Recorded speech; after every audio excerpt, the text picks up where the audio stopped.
James 1:2-4, యాకోబు మొదటి అధ్యాయం 2 నుంచి 4 వరకు. నా సహోదరులారా, మీ విశ్వాసమునకు కలుగు పరీక్ష ఓర్పును పుట్టించునని ఎరిగి మీరు నానా విధములైన శోధనలలో పడినప్పుడు అది మహానందమని ఎంచుకొనుడి. మీరు సంపూర్ణులను శోధనలు వస్తే బాధ ఎవరికి ఇప్పటికే నాకు ఇష్టం ఉండదు శోధనలు, కానీ ఆ శోధనలో ఉన్నప్పుడు ఆనందపడాలంట మన వల్ల కాదు. అయితే ఇక్కడ ఏం చేస్తాడంట, మీరు సంపూర్ణులను, చదువమ్మా, మీరు సంపూర్ణులను అనునాంగులను ఏ విషయంలోనైనాను కొదువలేని వారినై ఉండునట్లు ఓర్పు తన క్రియను కొనసాగింపనీయుడి. ఈ శ్రమలు ఏం చేస్తాయంట, నీళ్ళు ఓర్పును పుట్టిస్తాయంట. ఎందుకంటే నిన్ను నువ్వు శుద్ధీకరించుకోలేదు కాబట్టి ఈ వాక్యంతో దేవుడు శ్రమల ద్వారా శుద్ధీకరించాల్సి వస్తుంది. If you purify your self you wouldn't had all this mess. వధువు తన్ను తాను ఏం చేస్తుంది, సిద్ధపరచుకుంటుంది. ఈ నిరీక్షణ కలిగిన వారు తన్ను తాను హీ ప్యూరిఫైయత్ హిమ్సెల్ఫ్. మనల్ని మనం పరిశుద్ధం, మనం వధువు అని తెలిసిన వాళ్ళు పరిశుద్ధపరచుకుంటామంట. అది తెలియకపోతే శ్రమలు ఇవన్నీ చేస్తాయంట.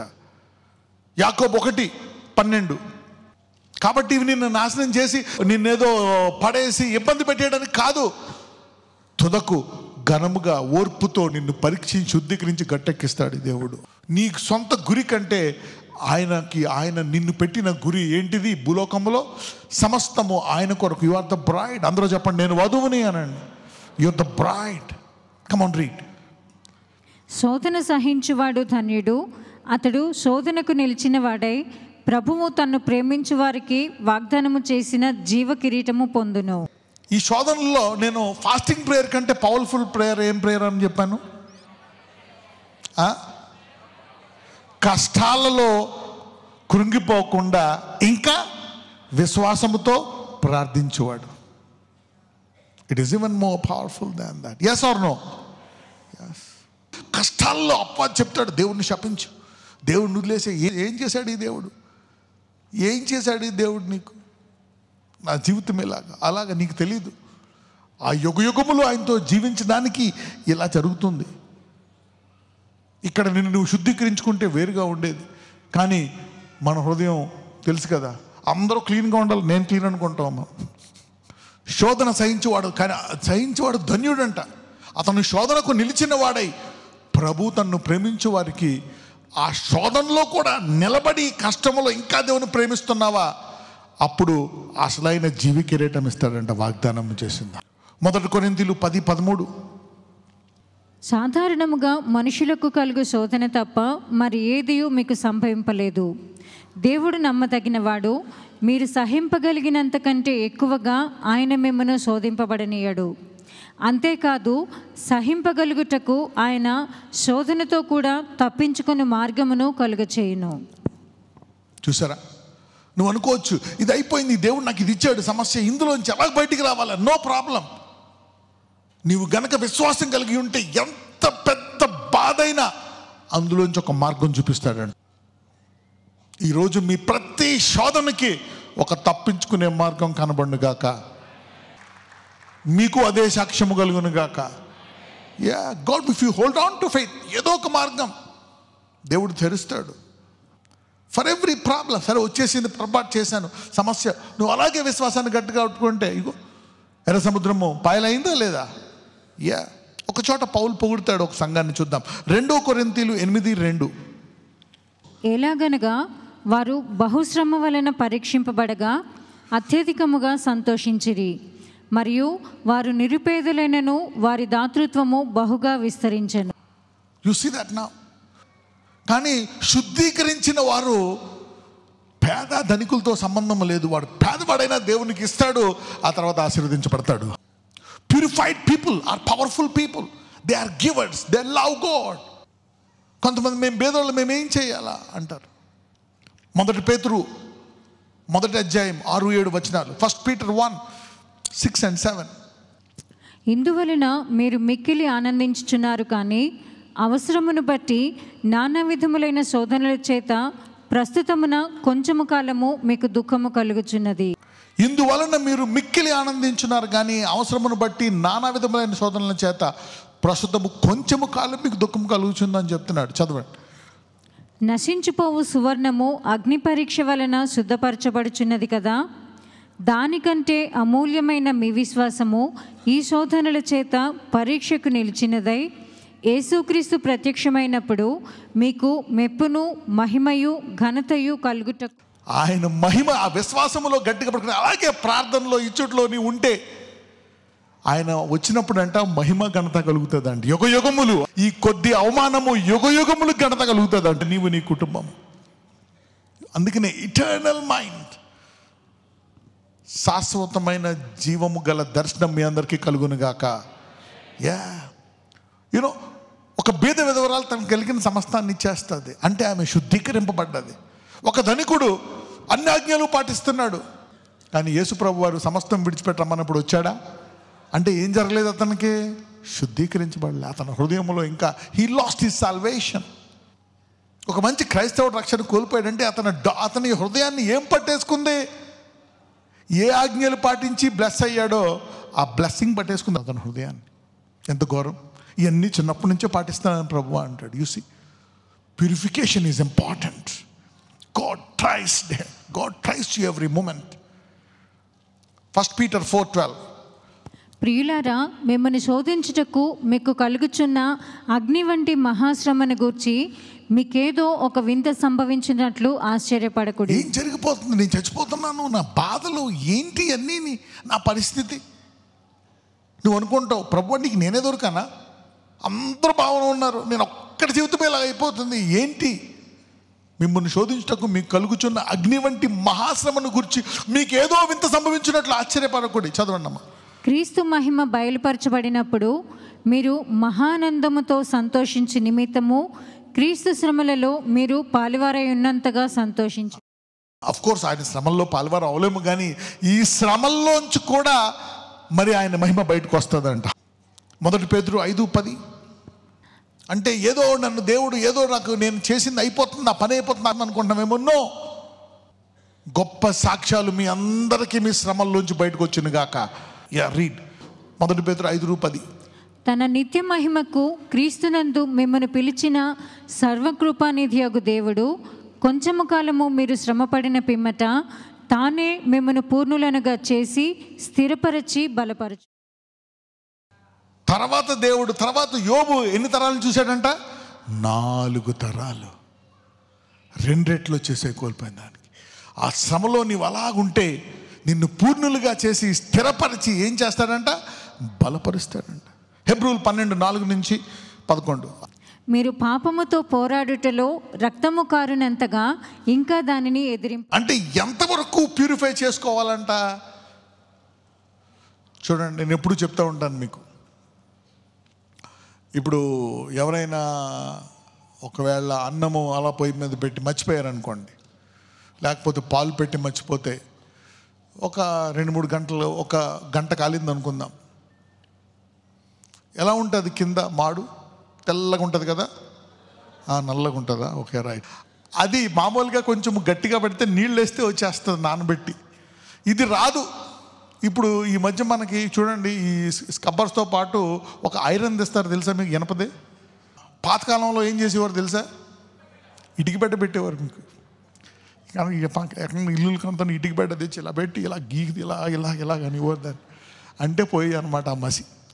సో ఒక్కొక్కసారి మనం ఎంతవరకు ప్రభువా ఈ చిన్నవి తీసే, ఈ శోధనలు తీసే, మనల్ని మనం ఒక డెలికేట్గా ప్యూరిఫై చేసుకుంటాం.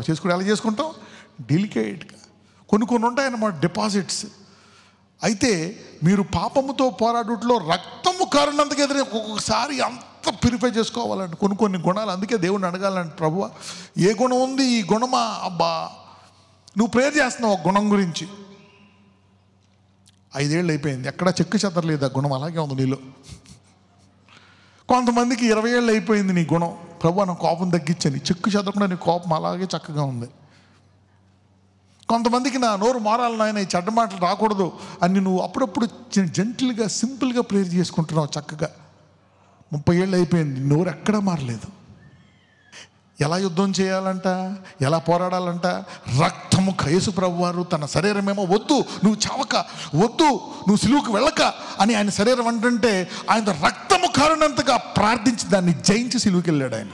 యూసీనా, ఒక్కొక్కసారి మన హార్ట్, వాడిని తిట్టు, వాడిని కొట్టు, పగ తీర్చుకో, హృదయంలో ఆనందించు, ఫ్రీ అయిపో, ఆ పగ తీర్చేసుకో. చేసేయంటే నువ్వు దాన్ని పోరాడాలన్నమాట, ఆ మాట, ఆ యుద్ధాన్ని. ఇది ఎందుకు ఆడొచ్చాడు అంటే నువ్వు జయించడానికి వచ్చాడు నీ జీవితంలో. నువ్వు దాన్ని జయించడానికి రాలే. ఎంతమందికి అర్థమైంది? దేవుడు పరీక్షిస్తున్నాడు అనమాట, నీలో ఈ గుణం పెంచాలని. నువ్వు ఓడిపోయావు. రక్తము కారణంతగా దాన్ని ఎదిరించలేదంట. అంటే ఎలా ప్యూరిఫై చేసుకోవాలి ఇంకా అంటే మనం అందరం ఇంకో 40 days ఓన్లీ మన శుద్ధీకరణ కోసమే ఉండాలి. అవునా? Striving against sin. Come on, read. మరియు నా కుమారుడా, ప్రభువు చేయి శిక్షను తృణీకరింపకము. ఆయన నిన్ను గద్దించినప్పుడు విసుగకుము.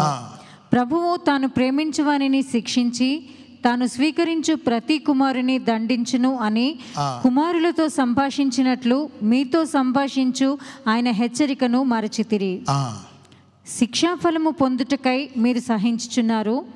దేవుడు కుమారులనుగా మిమ్మల్ని చూచుచున్నాడు. తండ్రి శిక్షింపని కుమారుడు ఎవడు? మనం ఎప్పుడు చూడక ఎవరికైనా ఏదైనా అన్యాయం జరిగినప్పుడు, వారికి ఏదో వారి పాపంలో పడిపోయినప్పుడు, వారికి ఇబ్బందులు వచ్చినప్పుడు అవమానించకూడదు. ఎందుకు? వారు కుమారులు. దేవుడు ప్రేమిస్తున్నాడు కాబట్టి శిక్షిస్తున్నాడు. వేరే వాళ్ళని పట్టించుకోడు. వాళ్ళందరూ బాగున్నారు, హాయిగా ఉన్నారు, వాళ్ళంతలో ఏమీ తేడా లేదు. వాళ్ళందరూ వాళ్ళ గురికి వెళ్ళిపోయారు. వాళ్ళందరూ చక్కగా బ్లెస్ అయిపోయారు. నేనే ఇలా అయిపోయా. నీకేం తెలుసు? నీకెందుకు పులుసు అవుతుంది అంటే నీవు కళ్ళు తెరిస్తే అబ్రహాము రొమ్మున అనుకుంటావు నువ్వు. You see that now.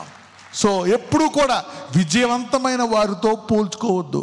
పక్కన వాళ్ళు చెప్పు, ఎప్పుడు కూడా ఆనందంగా సక్సెస్ఫుల్గా ఉండే వాళ్ళతో పోల్చుకోవద్దని చెప్పండి.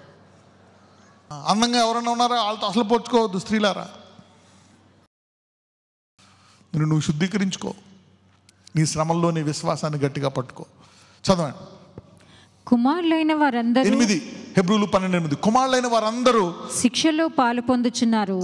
మీరు పొందని ఎడల దుర్బీజులే కానీ కుమారులు కాదు. ఎందుకు దేవుడు నాకే ఇచ్చాడు ఇలాంటి కొడుకుని, ఇలాంటి భార్యని, ఇలాంటి స్నేహితులను? Why no let us to purify you. Come on, read. 9. మరియు శరీర సంబంధులైన తండ్రులు మనకు శిక్షకులై ఉండిరి, వారి యందు భయభక్తులు కలిగి ఉంటిమి. అట్లయితే ఆత్మలకు తండ్రి అయిన వానికి మరీ ఎక్కువగా లోబడి బ్రతకవలెను. దేవుడు ఎంత శిక్షిస్తే, ఎంత కష్టాల్లో అంత ఎక్కువ లోబడాలంట. ఎంతమందికి అర్థమవుతుంది? Come on, read. వారు కొన్ని దినముల మట్టుకు తమకిష్టము వచ్చినట్లు మనలను శిక్షించిరి. కానీ మనము తన పరిశుద్ధతలో పాలు పొందవలనని మన మేలు కొరకే ఆయన శిక్షించుచున్నాడు. ఇంతకీ ఎందుకు శిక్షిస్తున్నాడంట? మనము ఆయన పరిశుద్ధతలో పాలుపడాలని. He wants us to partake of the fruit of holiness. 11. మరియు ప్రస్తుతమందు సమస్త శిక్షయు దుఃఖకరముగా కనబడునే కానీ, ప్రస్తుతమందు అంత బాధగా ఉంది కానీ సంతోషకరముగా కనబడదు. అయినను దాని యందు అభ్యాసము కలిగిన వారికి అది నీతి అను సమాధానకరమైన ఫలమిచ్చు. విశ్వాసాన్ని గట్టిగా పట్టుకుంటానులే ఏది జరిగినా అని ఇంతకుముందు ఇన్ని గట్టెక్కించిన దేవుడు ఈ పెద్ద గండాన్ని కూడా గట్టెక్కిస్తాడని గట్టిగా పట్టుకున్న వాళ్ళకి అందులోంచి గొప్ప సాక్ష్యం, సమాధానకరమైన ఫలం వస్తుందంట. తర్వాత నీకు నిత్య జీవము లభిస్తుందంట. మరి ఈ రోజు నుంచి ఎంతమంది నన్ను నేనే శుద్ధీకరించుకోవాలని కాడి పెట్టుకుంటారు? పిల్లలకు నేర్పించండి. వధువు తన్ను తానే శుద్ధీకరించుకుంటుంది. ఎవరైతే నిరీక్షణ కలిగి ఉన్నారో he purifieth himself. Today make a target, I will purify myself. ఈ రోజు నుంచి కొన్ని రోజులు నా కొరకు నేను శుద్ధీకరించే ప్రార్థన, మిగిలిన ప్రార్థనలు పక్కన పెట్టండి. ఆయన మార్చి, ఈయన మార్చి, అది ఇది పక్కన పెట్టండి. ఇప్పుడు అర్థమైందా మీకు? మీ హృదయాన్ని చూసి ఇప్పుడు ఉండేటువంటి పరిస్థితి ఏర్పడ్డది. మీ హృదయం మారితే ఆ మార్గము సరళమైపోతుంది. When you see the goal, you run. Lazy people sit, dream, think, maybe walk. పౌలు అంటాడు, నేను గురి వద్దకు పరిగెత్తుతున్నాను.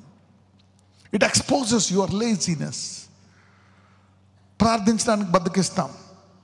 Right. Number 3, it exposes your jealousy. నీలో అసూయను బయటకు తీస్తుందా? సో కావాలండి, గాడ్ బ్రింగ్స్ దట్ పర్సన్. నీకంటే గొప్ప సేవకుడిని, నీకంటే ఇంకా బాగా వాడబడినోడిని, నీకంటే డబ్బు ఉండేవాడిని. యు సీ నౌ జలసీ కావాలని జరుగుతాయి అన్నీని. God brings them to test you. Let the bride purify yourself. Purification. Lord, నేను వివాహం వరకు ఓపిక పడతాను నాయన. I will be holy till my marriage.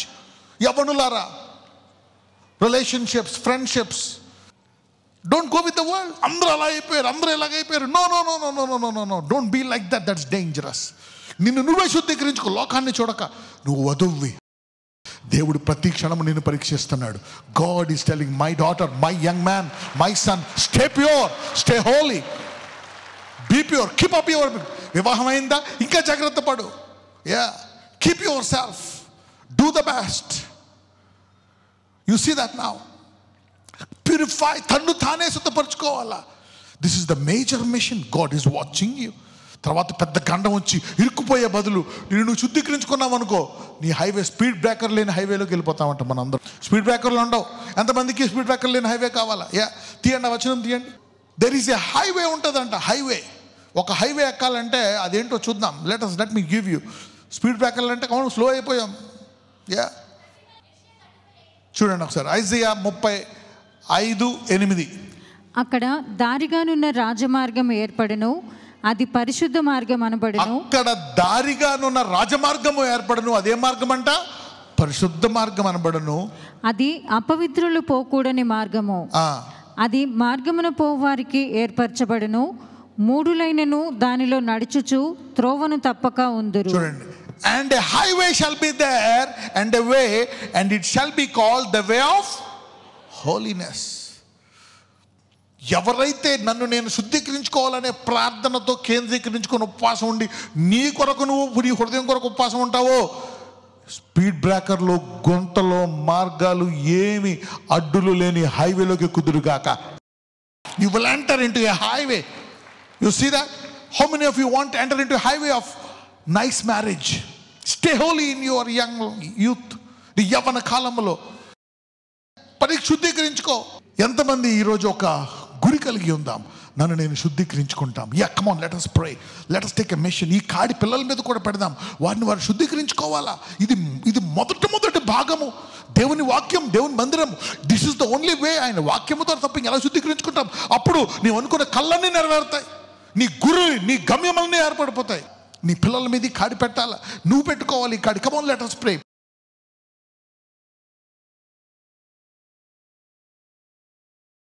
ప్రభువా, నన్ను నేను శుద్ధీకరించుకుంటాను నాయన. I want to purify my self.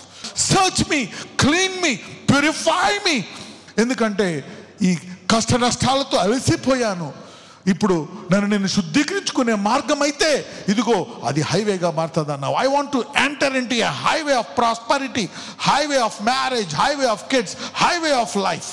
Lord, I want to keep a mission on myself. నా మీద నేను ఒక కాడి పెట్టుకుంటాను. ఈ రోజు నుంచి నన్ను నేను శుద్ధీకరించుకుంటానయ్యా. వధువు తన్ను తాను, ఎందుకంటే ఈ భూమి మీద నేను పుట్టిందే నిన్ను కలవడం కోసము అయ్యా, నీతో యుగయుగములు జీవించడం కోసము. అది నేను మర్చిపోయాను. ఈరోజు మళ్ళీ జ్ఞాపకం చేసుకుంటున్నాను. యా, ఆ గురిలోనే నేను నిలబడి, yes, I want to enter in to your glory and live with you forever lord. నీతో జీవించుకోవడం కోసం ఈ రోజు నుంచి నన్ను నేను శుద్ధీకరించుకుంటాను. ఈ రోజు నుంచి నా ప్రార్థన ఎలాగే ఆరంభమవుతుంది. నన్ను వెతుకు. ఏం చేసా ఆయాస్కరమైన మార్గం ఉంటే తీసేయి ప్రభువా, అది నాకు బయలుపరచు. నేను ఇంకా శుద్ధీకరించుకుంటాను, కడుక్కుంటాను.